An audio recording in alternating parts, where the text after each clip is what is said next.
lipstick, my lipstick, my lipstick, my lipstick, my lipstick, my lipstick. Welcome back to my channel. Today I'm going to be reading chapter 2 of Be Nice or Else by Winn Claybough. So I already finished chapter 1. We're going into chapter 2. Anyone can learn to be nice. What we learn with pleasure, we never forget. I'm going to position myself to be super comfortable.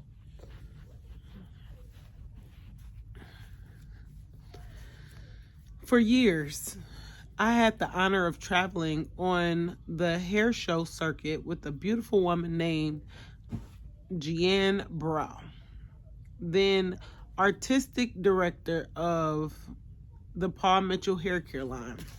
This wonderful friend and mentor of mine would challenge people to practice being nice. That always confused me because I used to believe that the nice gene was something you either had or didn't have.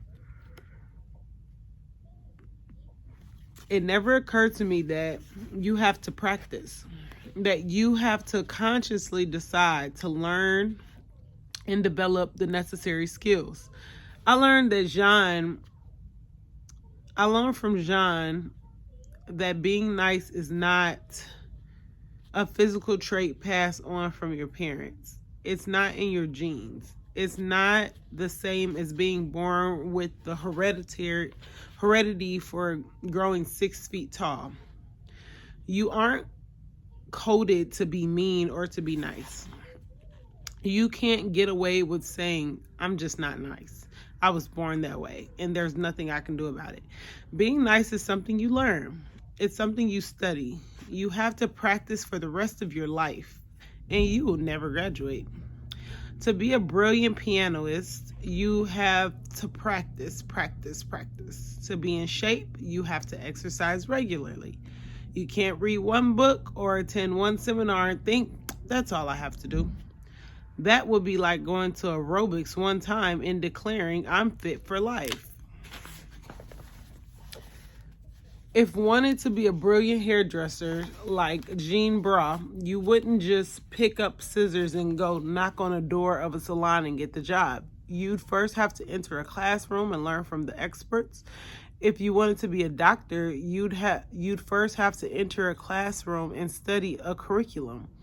Being nice requires the same process. It doesn't just come naturally. You have to learn from the experts and you have to study a curriculum.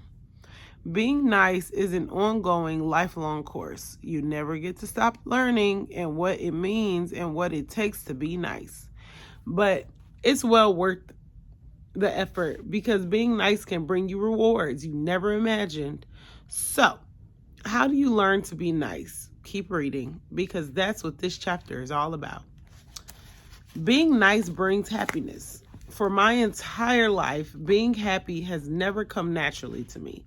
Eventually, I realized that the journey to happiness takes longer for some of us than it does others. Some people can meet and marry their high school sweethearts and have a blissful marriage for the rest of their lives.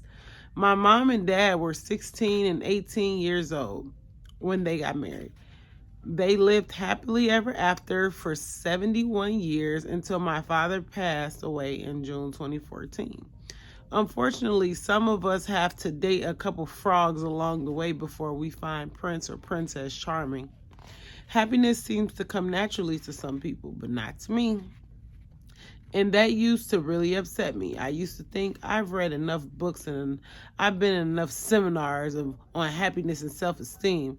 Why can't I just coast once in a while? Well, I can't. I've learned that there are certain things I have to do every single day in order to be happy. I now know what those things are. I do them all the time. And I'm one of the happiest people I know. A big part of my curriculum to become happy was to be nice. Be nice, and be nice. To be happy, to become happy, I practice being nice. And being nice brought about happiness beyond my utmost fantasies. Joy and pain are your friends.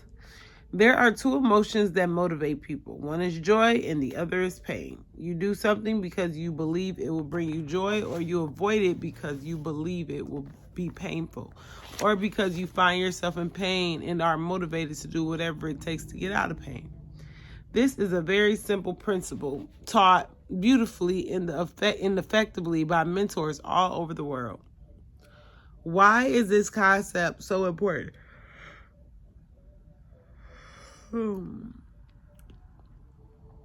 Because if you attach pain to the idea of being nice, your heart and mind will reject the idea.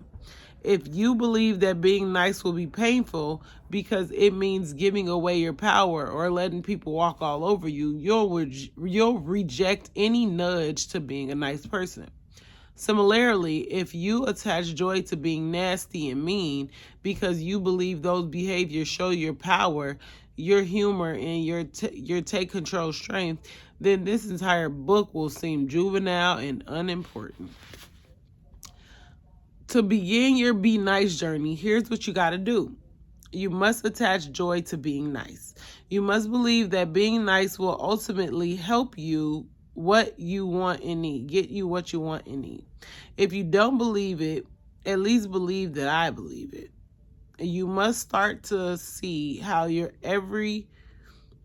very simple acts of being nice, even toward total strangers, can and do have a major impact on them, and even more so, you.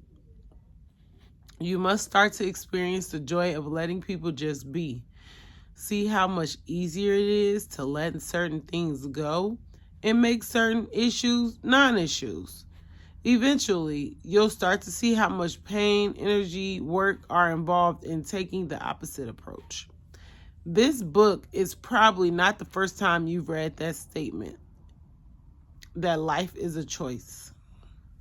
You choose to find joy in certain things and you choose to find pain in other things. Be careful which choice you make. How do you eat an elephant?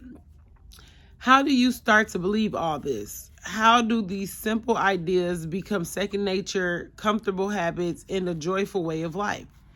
As the old saying goes, one bite at a time. You don't have to save the world today. You don't have to be nice to everyone all at once. Why don't you start by just being nice to really nice people? Why don't you start with a kind word to a sweet old lady and see how she responds? Take some baby steps here and begin with people you know will react positively to your gifts of being nice. You can worry about taking on the nasty and bitter ones later. I was nice, and all I got was a lousy t-shirt. Sometimes you're nice to someone and they respond back with ignorance, meanness, indifferent, boredom, no response whatsoever. You say hello to a total stranger and they look at you as though you're an axe murderer. Being nice to people is not necessarily about the other person. You can be nice for selfish reasons. Selfish in a good way. You can be nice out of your own self-interest. When you're mean and you attack other people with your words, actions, and thoughts on a continual basis, there's a very good chance that you will also attack yourself. A self-attack can have many faces, including addictions, eating disorders, disease, negative self-talk, like the following. I'm so clumsy, I'm so fat, I'm so stupid, I'm a bad person, I'll never amount to much. When you choose to be nice to others, you begin to respect yourself. Be nice to yourself and show love to yourself to the same degree. Other people are your home play assignments to improve your own self-worth and self-love. Putting your best niceness forward. You could be a nice person, but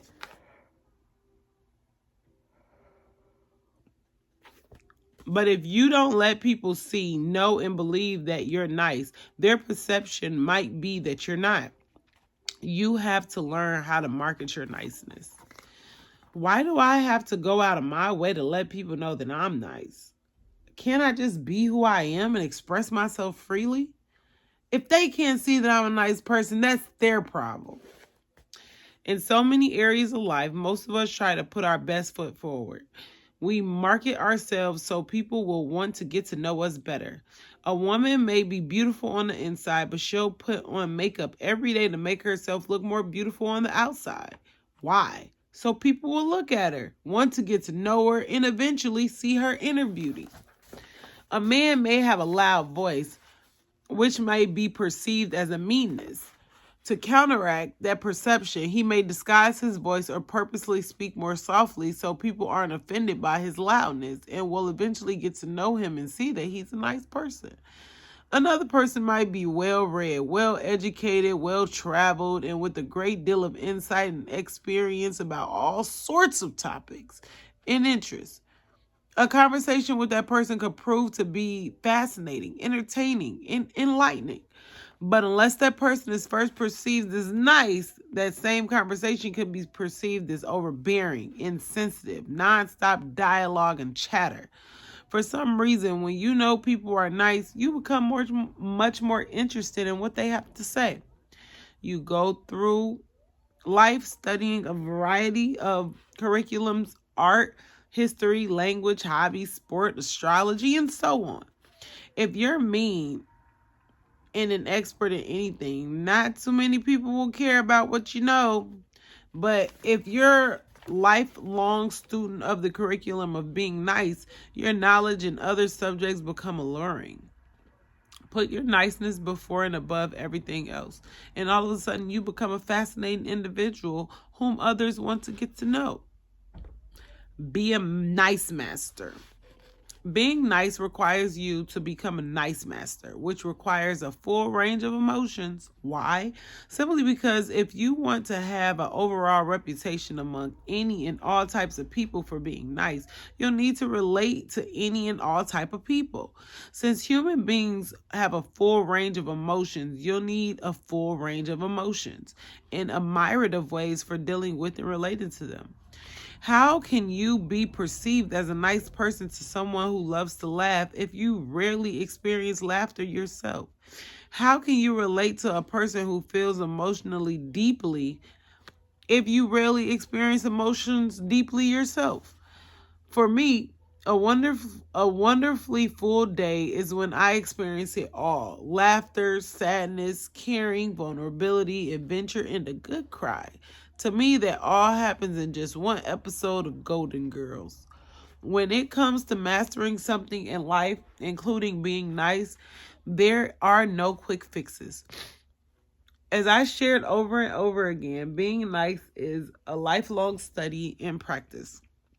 But just as a shot of penicillin you can quickly make a sick person feel better.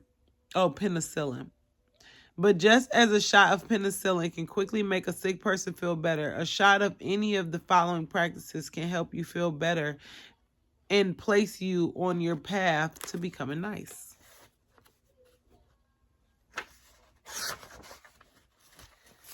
Sing songs at full volume in your car. Create a playlist of songs that can instantly put you in a good mood. Play it whenever you need a little dose of cheering up or a reminder of simple, nice things. My personal Be Nice playlist includes The Greatest Love of All by Whitney Houston, Watershed by Indigo Girls, One by Elton John, and Where's the Love by Black Eyed Peas. It might seem a little outdated, but it still works for me. Repeat nice mantras 100 times a day. My mantra for the past several years has been, thank you, God. Whenever I see a wonderful sunset, I either silently or out loud say, thank you, God. If I have a great dinner conversation with a good friend or surge of bliss runs through my body for no apparent reason, I simply say, thank you, God. To remind yourself to use nice mantras often, write it on several 3x3-inch cards and place them visibly where you'll see them often, such as your bathroom mirror, your refrigerator, your office desk, or your car dashboard. Next, send lots of love notes and cards. Find opportunities to show gratitude and to express your love and friendship by sending handwritten notes and cards to family, friends, and new acquaintances. Keep a box of cards on your desk or in a convenient spot where you'll see it often. Make it a good habit to spend a couple minutes several times per week expressing gratitude through a lost art of handwritten love notes. Perform random acts of kindness. I watched an Oprah show years ago titled something like Random Acts of Kindness. As only Oprah can, she shared many examples and stories of these random thoughtful acts, including one that I've performed many times since then. Paying for the car behind me when going through the toll booth. When my nice factor is low, I want to give it a boost. You'll find me frantically looking for a toll road somewhere. It works every time. Develop the language of a nice person. I love it when total strangers, such as waiters and waitresses, call me sweetheart or darling. It's a gift that gives to me, and it's an easy one to pass along. It got to be fun.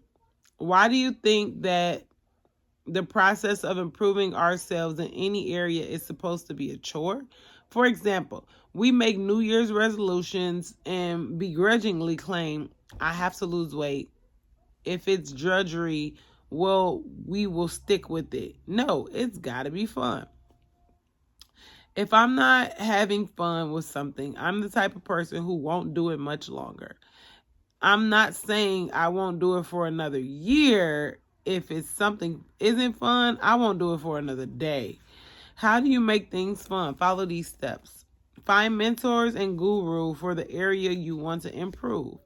Find people who want to play with you. Step 1, find mentors. None of us would be where we are today in terms of our happiness or success if it weren't for the role models and examples who guided us and shown us the way. We can't learn everything through firsthand experience. It takes too long.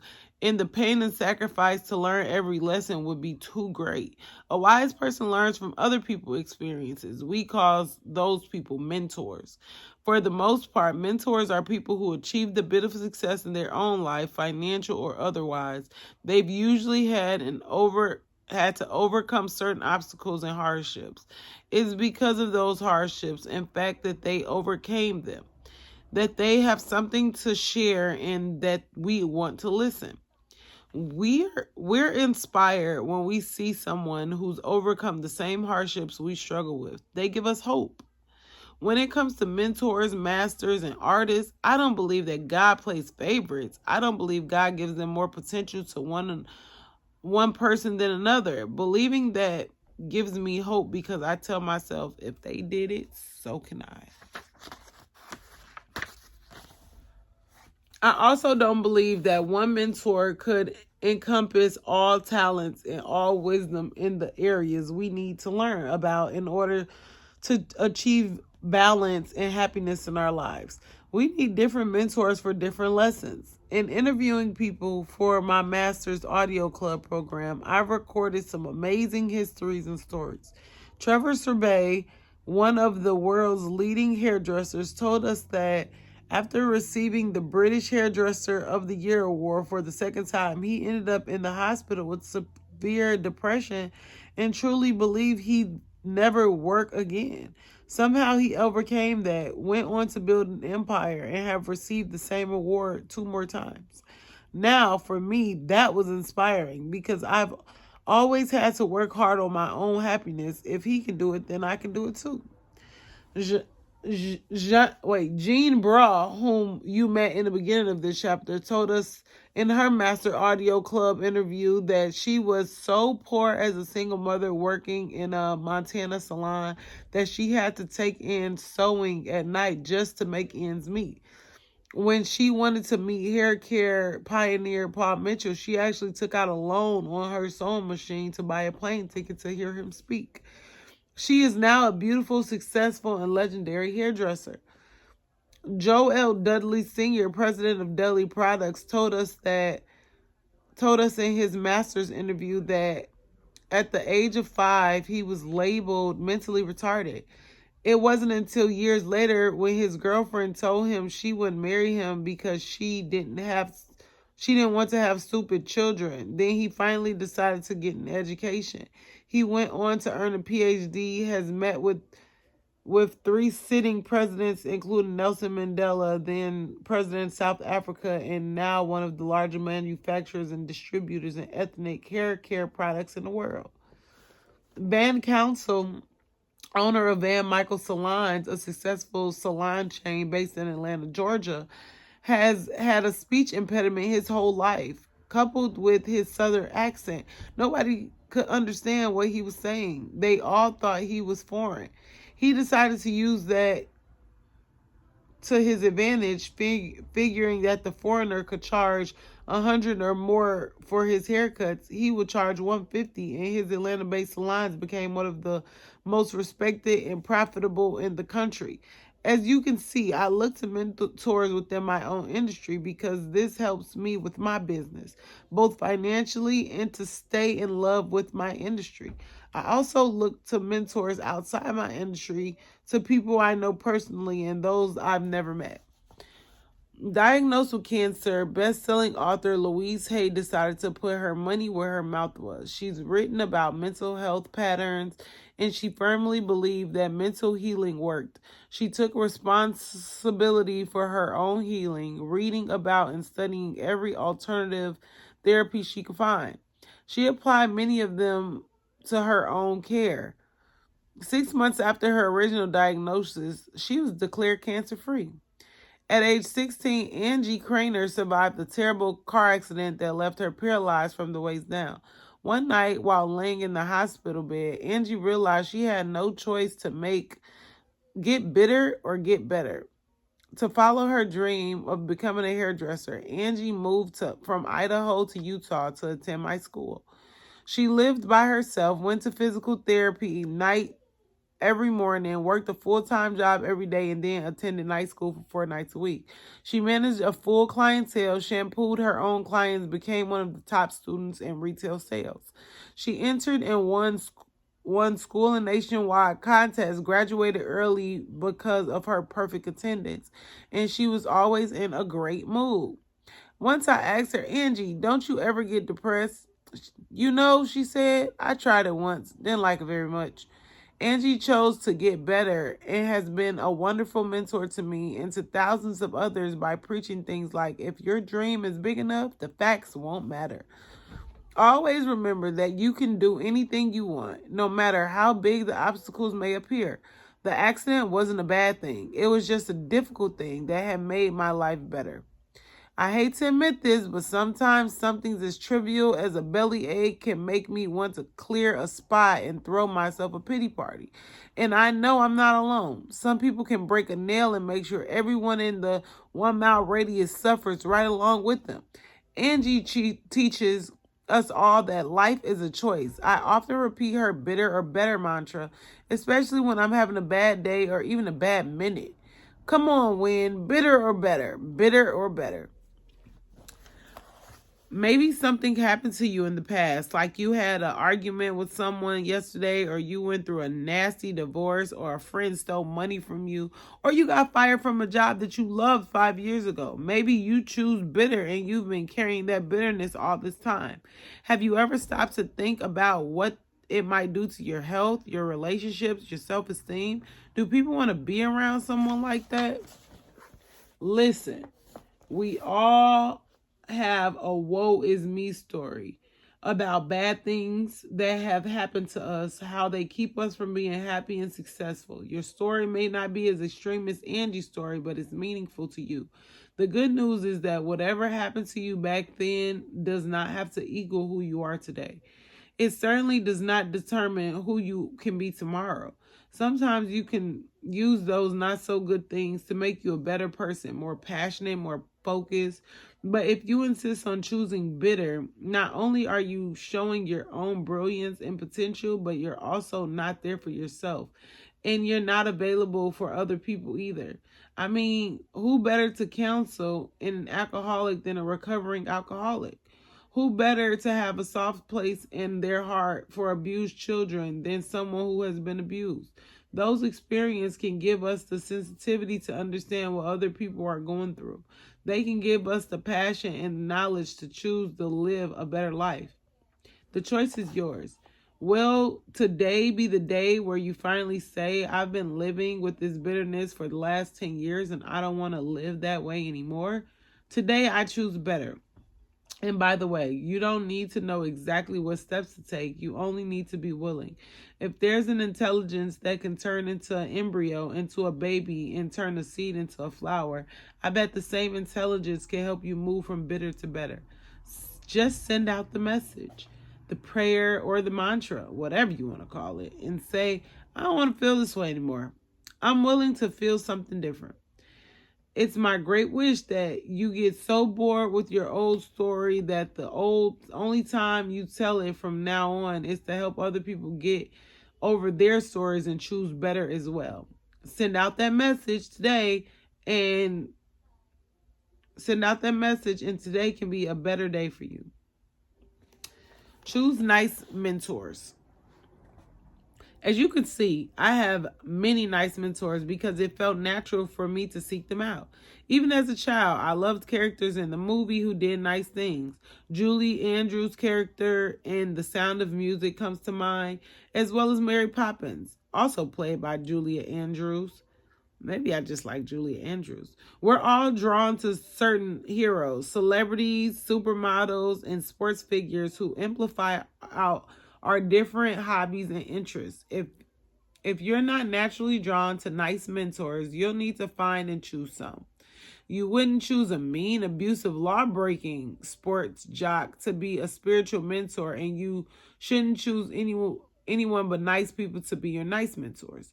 For me, little kids are huge mentors simply because they can teach me what I need to know in practice, which is have more fun in life. Not only do I make conscious efforts to hang out with my young nieces and nephews for mentoring, I also enjoy it. I have plenty of serious adults all around me who wants to have serious adult and all about business conversations. So my personal growth and happiness don't require more of that. I need to lighten up. I need to be silly. I need to be irresponsible. I need to find fun and pleasure in the simple things. Little kids know how to do that, and they do it naturally. Now, here's where it gets monumental. When I spend time with my young nieces and nephews, I'm not dragging them into my world. I'm losing myself into their world. I'm not forcing them to sit still in a formal restaurant and act like proper young lady and gentlemen. I'm allowing them to drag me outside the restaurant and run around on the grass and play whatever silly game they invent. Another one of my nice mentors came right from my own industry and happens to be a Catholic nun by the name of Sister Bonnie Stylage, a Frenchian sister of the poor. Okay, so I took this nice thing to the extreme. I need a lot of help in mentoring, so I chose a nun. Sister Bonnie decided many years ago that she wanted to become a hairdresser, a Catholic nun, and do hair for the homeless. She graduated from beauty school and opened her own little business. It was located in the tiny bathroom of the Mary Magdalene House, a shower facility for the homeless in downtown Cincinnati. For 7 years, Sister Bonnie cut hair for 10,000 homeless people in that tiny bathroom until a group of amazing individuals eventually built a wonderful salon for her and the homeless. I had the chance to fly to Cincinnati and spend some time with Sister Bonnie to interview her for my master's program. In that interview, she said, I'm the only Catholic nun who can say I've been in the bathroom with 10,000 men and they all came out smiling. I love her commitment, which is packaged and even marketed with humor. Her purpose is to do good work, and she doesn't beat people over the head with it. Instead, she draws support for her cause by using humor, by not taking herself too seriously, and by making people feel comfortable about supporting the homeless. Now, that's a mentor. At the end of her master's interview, Sister Bonnie said, my clients happen to be homeless, so of course they don't pay me anything for my services. Perhaps your clients are paying you $10 or $100, but they're homeless on the inside. Now, how does all that add up to me choosing Sister Bonnie as a nice mentor? Well, homeless can frighten and confuse people. I know that it does for me. I used to have a difficult time seeing beyond the dirty exterior of homeless, and I could easily jump into judgment about how those people ended up in the position they're in. Is that the person I want to be? No. Hence my need for a nice mentor like Sister Bonnie. After I spent time with her, talked about her in my seminars, and helped raise money for her organization, her lovely mentoring finally started to seep in. One day, I arrived at one of my schools and found a homeless man hanging out in front of the building. Normally, because of my own fear and prejudice, I just would have ignored him, or worse, I would have called the police to have him removed. But because Sister Bonnie's influence on me, I chose a different plan. I decided to step outside of my own egotistical, fear-driven self and began to talk to him. After a 10-minute conversation about who knows what, I asked him if he'd like to come into the school for a service, to which he enthusiastically replied, yes. I escorted him in, had him take a seat in the reception area, then walked to the back of the school and asked a group of students who wants to be a day maker. 10 students immediately raised their hands. I grabbed one of them, brought him to the reception area, introduced him to the homeless man, asked to take good care of his client. 2 hours later, after being shampooed, conditioned, groomed, and cared for, the homeless man left the school. I won't attempt to exaggerate or embellish the story by talking about how the experience changed the homeless man's life, because honestly, I don't know how it affected him. His experience is not the point. The person who changed was me. First of all, how difficult was it for me to offer this man a service in my school? How much did it actually cost me? Not much, but that also was not the point of the story. The point is, because of Sister Bonnie's simple mentoring, I made a little tiny shift in my thinking and perception about homelessness. I haven't gone on to raise millions of dollars for the homeless, and I haven't volunteered hundreds of hours to help that cause, but I did let go of a fear and a belief system that didn't serve me and had held me back from feeling good about myself. Finding and studying a new program that will make you happy is all about tiny shifts in thought and action, which eventually adds up to monumental strides of growth. Nice mentors can nudge you along that path. Step 2, find people who want to play with you. The second step in making things fun is to find people who want to play with you in the area in which you're trying to improve. Having partners and friends who also want to improve themselves in the same area gives you hope, keeps you focused and motivated, makes the process fun. For example, just because you may not enjoy going to the gym to exercise doesn't mean you have the option of not going, but you do have the option of making it fun. How? So, you might try to find one of the 2 people who want to go with you. The more, the merrier. And turning gym time into social time as well. One of those days when one of you is not motivated to go, the other will drag you along. Little kids are brilliant at finding people to play with. They'll go up to a total stranger and say, "Hi, want to be my friend?" As adults, we've somehow lost that ability. We waste so much time and energy screaming, "Why don't you want to be my friend?" We work so hard trying to convince people who don't want to play with us, who don't want to support us, that we completely fail to notice the people standing on our sidelines yelling, "Choose me, choose me." Hey, it's tough out there, and there are a lot of people who can't wait to rain on your parade and scoff at your silly notion and learning to be nice. In fact, I heard it once said that people who have abandoned their dreams will try and steal yours. Often, the naysayers are louder than the loving, supportive people who believe strongly in being nice curriculum. Don't let their voices drown out the rest. Just keep searching, and you're sure to find supportive people who want to study, practice, and play nice with you on your Be Nice journey. Next, who influences you? I often say that if you show me your circle of friends, the people you choose to spend time with right now, I can tell you exactly where you'll be a year from now or 10 years from now.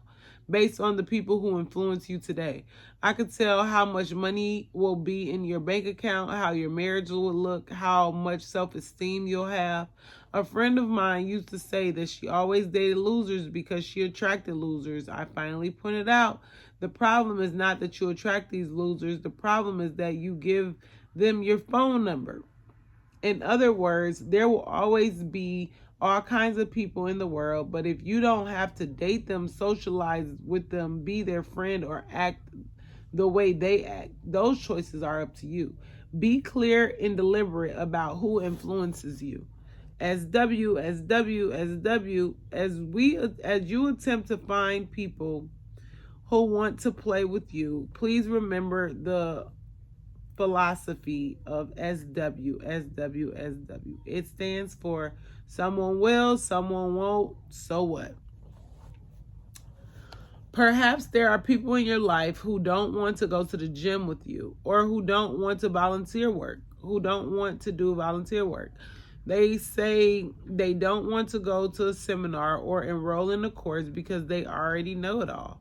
Even worse, they'll try to discourage you by telling you it won't do you any good and you're just wasting your time. Ignore those people. Move on.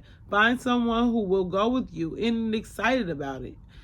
What you're excited about. Remember, some will, some won't, so what?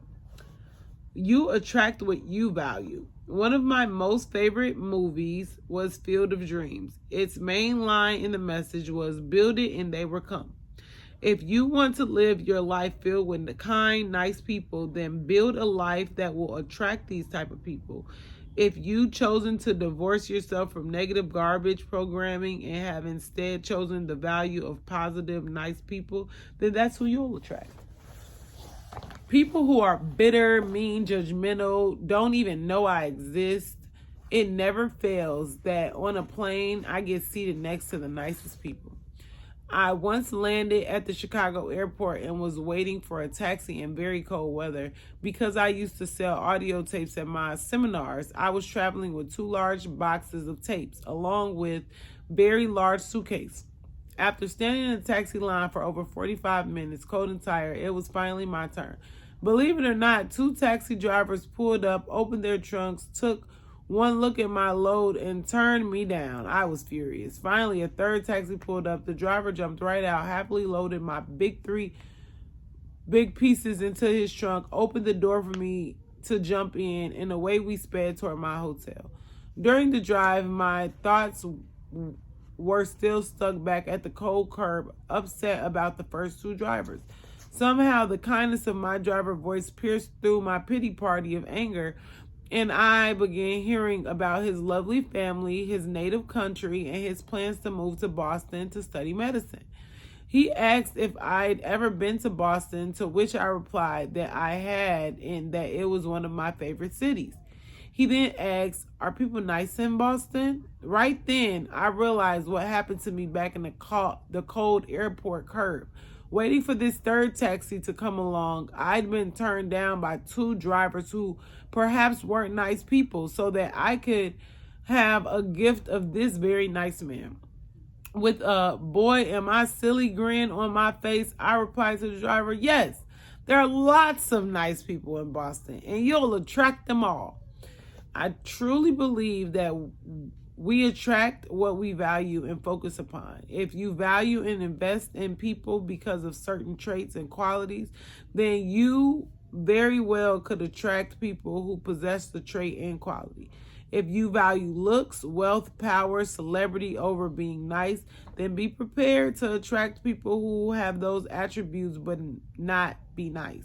I'm not saying that beautiful, wealthy, powerful, and famous people aren't nice, but make sure you value other things as a part of the package, including the character trait of being nice. If you constantly seek out, acknowledge nice people, then spiteful people won't even know you exist.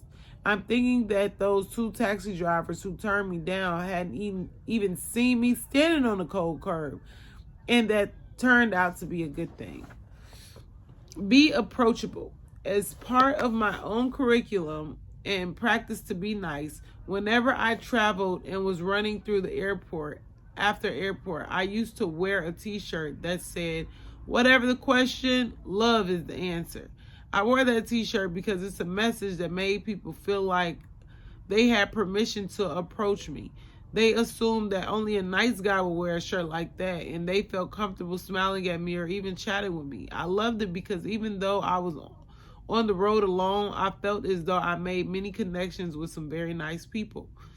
I don't have that t-shirt anymore, but I now have Be Nice tattooed on my upper arm. Only the About the only time the tattoo is visible is when I'm at the gym. How do people respond? The same way as when I wore the t-shirt. I get lots of smiles, friendly nods, and many people who come up and begin a conversation about my tattoo. That's cool. I'm approachable, and I wouldn't have it any other way.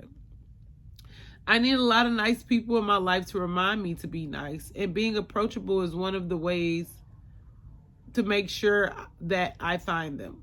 This next home play assignment is a great way to find nice mentors to help you on your journey of learning to be nice.